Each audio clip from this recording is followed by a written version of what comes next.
তাহাজ্জুদ নামাজ পড়ার নিয়ম কি, কিভাবে পড়তে হবে এবং কত রাকাত পড়তে হবে এবং এর নিয়ত কি, কিভাবে আমরা নিয়ত করব, কিভাবে পড়ব, এটা আমরা অনেকেই জানি না। তাহাজ্জুদের নামাজটা হচ্ছে খুবই গুরুত্বপূর্ণ নামাজ। এই সময় আল্লাহ তাআলা প্রথম আসমানে চলে আসে। আমরা অনেকেই তাহাজ্জুদ নামাজ পড়ার ট্রাই করতেছি, আলহামদুলিল্লাহ অনেকেই এখন আমরা তাহাজ্জুদের নামাজ পড়ার চেষ্টা করি। অনেক মা বোনেরা তাহাজ্জুদের দিকে ফিরে আসতেছে। বিশেষ করে একটা সময় ছিল তারা নামাজ পড়তো না, এখন আলহামদুলিল্লাহ 5 ওয়াক্ত নামাজও পড়ে, তাহাজ্জুদ নামাজও মিস করে না। এরকম মানুষ আছে না নাই? এরকম অনেক আল্লাহওয়ালা ব্যক্তি আছে বলেই আল্লাহ তাআলা এখনো দুনিয়াটাকে টিকিয়ে রেখেছেন। এই সময়টা হচ্ছে খুবই গুরুত্বপূর্ণ সময়। মুয়াজ্জিন 5 বেলা মানুষদেরকে নামাজের জন্য ডাকে, হাইয়া আলাস সালাহ, হাইয়া আলাল ফালাহ, কাম টু দ্য সাকসেস, সফলতার দিকে আসো, কল্যাণের দিকে আসো। কিন্তু একটা সময় আল্লাহ তাআলা, বুখারীর হাদিস এসেছে, বুখারী শরীফের 1145 নম্বর হাদিসে রয়েছে, আল্লাহ তাআলা প্রথম আসমানে এসে বান্দাদেরকে ডাকতে থাকেন আর বলতে থাকেন, কার কি লাগবে আমি আল্লাহর কাছে বলো, আমি আল্লাহ তাআলা সবকিছুর ব্যবস্থা করে দিব। কে আছো আমাকে ডাকবে, আমি আল্লাহ তাআলা অবশ্যই তার ডাকে সাড়া দিব। এজন্য এই তাহাজ্জুদের নামাজ আমরা অনেকেই পড়ি, কিন্তু কিভাবে পড়বো, কত রাকাত পড়বো এবং কোন সূরা দিয়ে পড়বো, কি নিয়ত করবো, এটা আমরা অনেকেই জানি না।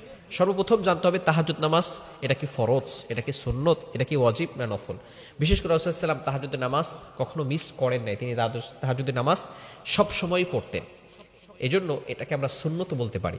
এবং ফরজ থেকে এবং ফরজ ওয়াজিব থেকে বাদ দিয়ে যে নামাজগুলো আমরা পড়ি সেটাকে নফলও বলা হয়। এই ক্ষেত্রে তাহাজ্জুদের নামাজটা আপনি সুন্নত বলতে পারেন, নফলও বলতে পারেন, এতে কোনো সমস্যা নাই। এক্ষেত্রে আপনি সুন্নতের নিয়ত করলেও হবে, নফলের নিয়ত করলেও হবে, কোনো সমস্যা হবে না। দ্বিতীয় নাম্বার হচ্ছে এটা কত রাকাত পড়তে হবে। অনেকে এই বিষয়টি নিয়ে সমস্যার ভিতরে পড়ে যান।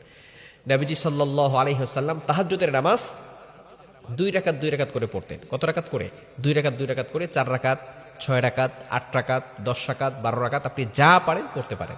এখন দেখা যাচ্ছে আপনি একদিন উঠেছেন, একদিন উঠে আপনি একসাথে 50 রাকাত পড়েছেন 2 রাকাত করে, কিন্তু পরের দিন আপনার কোনো খোঁজ খবর নাই। এটার থেকে আপনি দৈনিক যদি 4 রাকাত, 2 রাকাত করে 4 রাকাত অথবা 8 রাকাত, রাসূলুল্লাহ সাল্লাল্লাহু আলাইহি ওয়াসাল্লাম ম্যাক্সিমাম সময় 8 রাকাত পড়তেন। তো এই ক্ষেত্রে আমরা অবশ্যই চেষ্টা করব যাতে করে আমরা প্রতিদিন 2 রাকাত হলেও অথবা 4 রাকাত হলেও, 2 রাকাত করে 4 রাকাত হলেও আমরা পড়ার চেষ্টা করব। একদিন উঠে অনেক পড়লাম, এই আমলের থেকে আল্লাহ পাক রব্বুল আলামিনের কাছে ওই আমলটা বেশি প্রিয়, যে আমলটা অল্প হলেও প্রতিদিন করা হয়, দৈনিক করা হয়, এই আমলটা আল্লাহ তাআলার কাছে বেশি প্রিয়।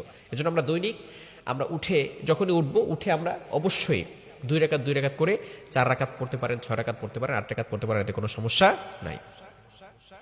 তৃতীয় নাম্বার হচ্ছে মোস্ট ইম্পর্টেন্ট পয়েন্ট, সেটা হচ্ছে অনেকেই মনে করে যে প্রথম রাকাতে সূরা ইখলাস এতবার পড়তে হবে, দ্বিতীয় রাকাতে অমুক সূরা এতবার পড়তে হবে। তাহাজ্জুদের নামাজের নির্ধারিত কোনো সূরা নাই, ভালো করে বুঝেন। অনেকে বিশেষ করে ছোট ছোট যে নামাজের বইগুলো আছে সেখানে লেখা আছে সূরা ইখলাস 111 বার পড়তে হবে, সূরা কাফিরুন 200 বার পড়তে হবে। খবরদার, এরকম কোনো নির্ধারিত সূরা নাই। যেই সূরাটা আপনার কাছে পছন্দনীয় হয়, যেই সূরাটা আপনার কাছে ভালো লাগে, আপনি সেই সূরা দিয়ে তাহাজ্জুদের নামাজ পড়তে পারবেন, এতে কোনো সমস্যা নাই। এজন্য অবশ্যই আপনাকে অন্যান্য নফল নামাজ যেভাবে পড়েন সেভাবে, সুন্নত নামাজ যেভাবে পড়েন এই নামাজটাও সেভাবে পড়বেন, নির্ধারিত কোনো সূরা নাই। তবে এই নামাজটা একটু লম্বা করে পড়া দরকার। নবীজি সাল্লাল্লাহু আলাইহি ওয়াসাল্লাম যখন এই তাহাজ্জুদ নামাজে দাঁড়িয়ে যেতেন, দাঁড়িয়ে থাকতে থাকতে নবীজি সাল্লাল্লাহু আলাইহি সাল্লামের পা মুবারক ফুলে যেত।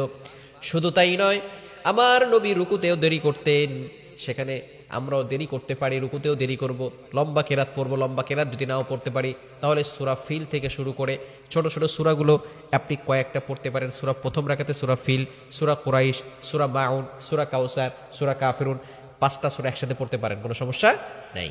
আবার দ্বিতীয় রাকাতে সূরা নাসর, এরপরে সূরা লাহাব, সূরা ইখলাস, সূরা ফালাক, সূরা নাস, দ্বিতীয় রাকাতে 5টা সূরা পড়তে পারেন, তাতেও আপনার নামাজ হবে, কোনো সমস্যা নাই। অথচ চেষ্টা করা যে আমরা যাতে করে নামাজটা লম্বা করতে পারি। রাসূলুল্লাহ সাল্লাল্লাহু আলাইহি ওয়াসাল্লাম নামাজ পড়তে পড়তে পা মুবারক ফুলিয়ে ফেলতেন, লম্বা নামাজ পড়তেন। আবার যখন সেজদা দিতেন, লম্বা সেজদা দিতেন। আমরা সেজদায় গিয়ে সুবহানা রাব্বিয়াল আলা বারবার পড়তে পারি। এমনকি তাহাজ্জুদ নামাজ যেহেতু নফল নামাজ, এই নামাজে আমরা বাংলায় দোয়া করতে পারি, কোনো সমস্যা নাই। সেজদায় গিয়ে আপনি আপনার মনোভাব আল্লাহর কাছে বলবেন, আপনি কি বিপদে আছেন, কি কষ্টে আছেন, কতটা কঠিন পরিস্থিতির ভিতরে আছেন, সবকিছু আল্লাহর কাছে আপনি শেয়ার করবেন, আল্লাহর কাছে বলবেন। আল্লাহ পাক রব্বুল আলামিন যদি আপনাকে ব্যবস্থা করেন তাহলে সকল বিপদ আপদ থেকে মুক্তি দেওয়ার ব্যবস্থা করতে পারেন।